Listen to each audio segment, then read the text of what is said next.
Hey guys, Bob from Gil Skillz here. Great to see each and every one of you again. Today, instead of a typical scrapping video, I thought I'd do something a little different for you and show you a salvaging video. This here is a Philips 42-inch TV that was given to me by a friend, and it was determined that it didn't work. You would plug it in and you would press the power button and nothing. So what ended up happening, to give you a little background on this TV, put it in a garage, literally cold storage, for about 2 years. So it was in an unheated garage for 2 years. My suspicion is that there's a solder connection somewhere between the power button and the I/O, which is the input-output interface and power board. The solder connection had come undone. So we're going to test that theory. We're going to take it apart. We're going to do some troubleshooting and see if we can fix this thing and maybe give it to somebody that deserves a nice TV. All right, let me see if I can flip this around here.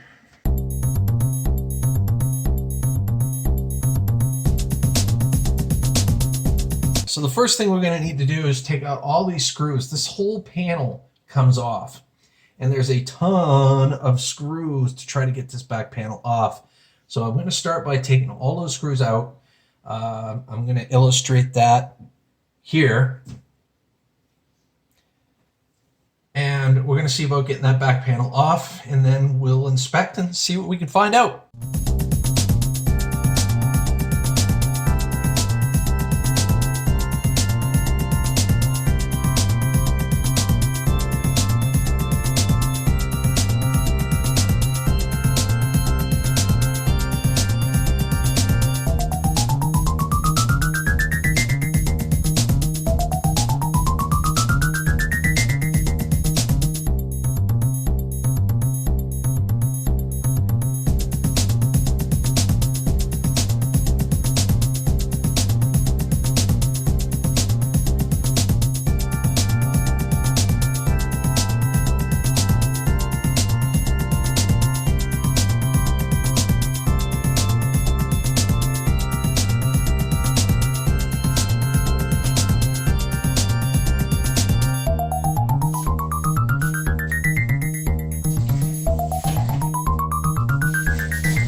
So the speakers are on this back side here.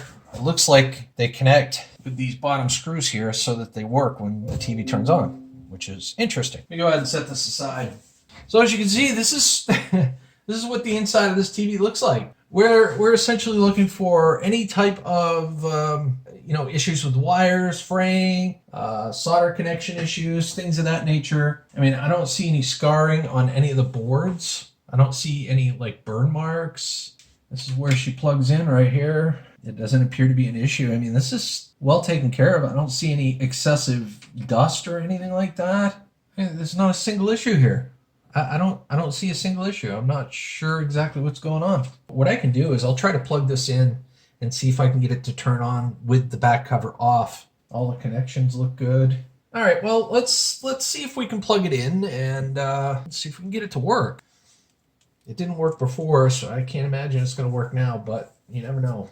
All right, guys, so essentially all I've done is taken this power cord right here, and I've disconnected it from the board. The power, this supplies power to the entire TV. So I've taken that out, and I blew it out, and I plugged it back in, and obviously it runs to the plug. So I decided to just try it for giggles, try to turn it on. So I plugged it in, and I already know the result to this, and I'm actually quite surprised, but I will show you.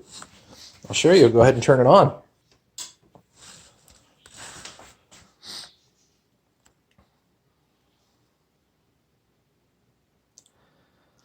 There's nothing wrong with it at all. I mean, that's amazing.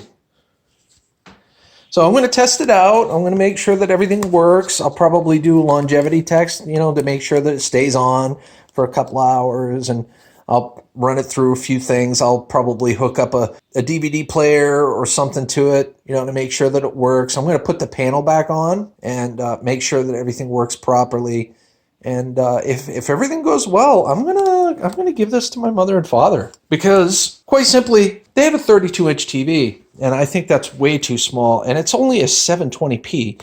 This one here is a 1080p, and it's 42 inches. So yeah, why not? Why not go with a 42 versus a 32, and you get higher resolution. So yeah, so let me go ahead and test this out.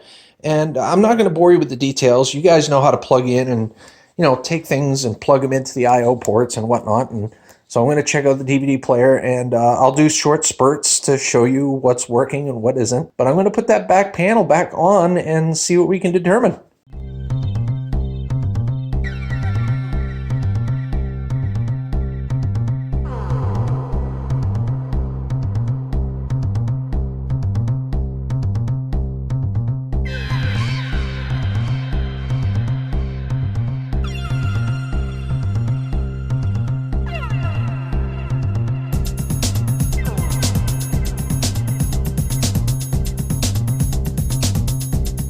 Let's try it again.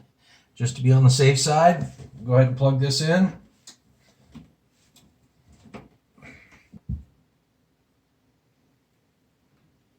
All right, she works. I'll go ahead and show you. Well, she works. No issues, no discoloration. Let's go ahead and plug in, we'll plug a DVD player in or something and see if that works.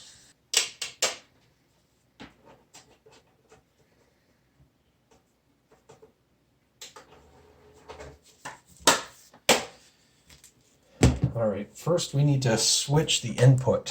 Let's see if we can switch the input. It's working, but there was a really nasty green line that was going from the top of the screen down to the bottom of the screen on this side of the TV here.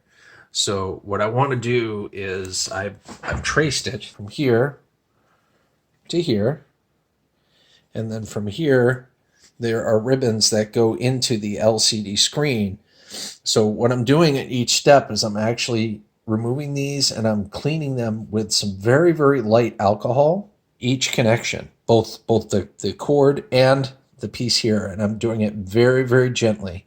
And I'm planning on doing the same with these ribbons. And since it's only affecting this side of the TV, I figure I'm only going to mess with this one just to prevent any other issues from going on. So that's what I'm doing. Despite my best efforts, I wasn't able to get rid of that faint green line on the right-hand side. However, not all is lost, mind you.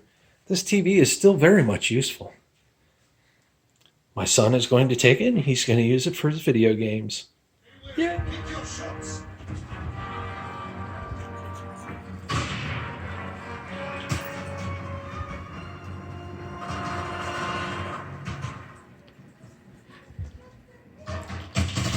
Do you like it, Austin? Yes. Do you love it, Austin? Yeah. You want more of it, Austin? Yeah.